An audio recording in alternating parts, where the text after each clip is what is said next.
attendre un peu. Coucou les filles, j'espère que vous allez bien. Et je vous souhaite des bonnes vacances si vous êtes encore en vacances. Et sinon, bon courage aux personnes qui travaillent.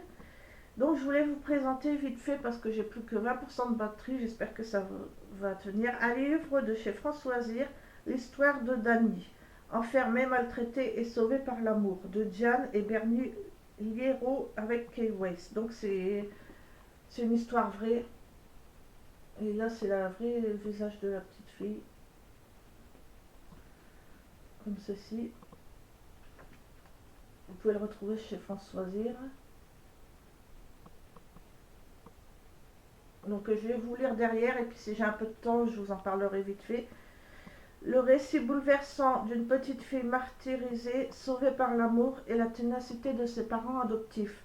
Dany n'a pas été battue, mais elle a connu une autre forme encore plus terrible de maltraitance. Sans soins, mal nourrie, elle a grandi dans une pièce infâme et personne ne lui a parlé, raconté des histoires, ne l'a tenue dans ses bras, ne lui a appris à devenir propre, à marcher ou à courir. Enlevée à sa mère à l'âge de 6 ans, c'est une petite fille tellement détruite que personne n'envisage pour elle une possible adoption.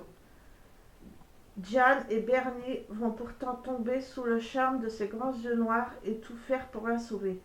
Ils vont se battre contre la lenteur administrative, attendre que tous les recours judiciaires de la mère soient épuisés pour enfin donner tout leur amour à cet enfant dont ils n'ont jamais douté qu'elle leur était destinée. Et là, je vais vous lire un petit truc vite fait sur la page de couverture.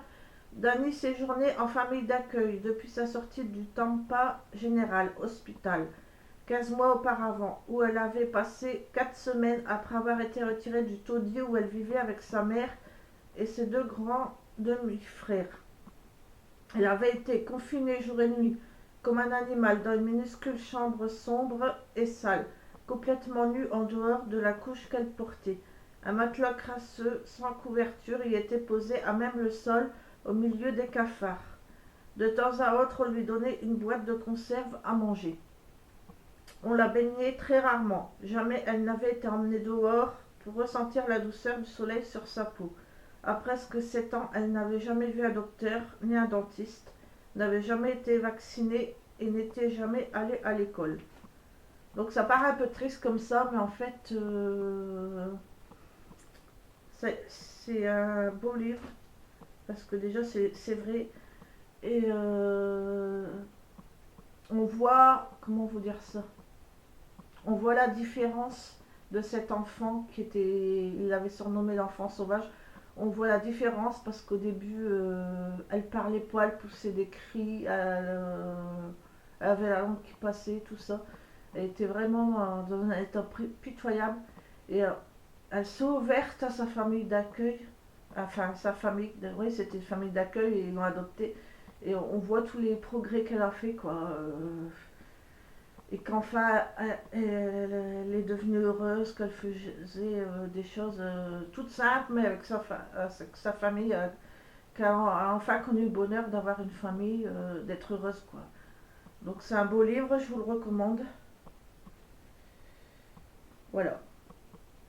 Ouais, je vais pas en dire plus parce que je vais pas vous raconter toute l'histoire, mais moi ça m'a plu.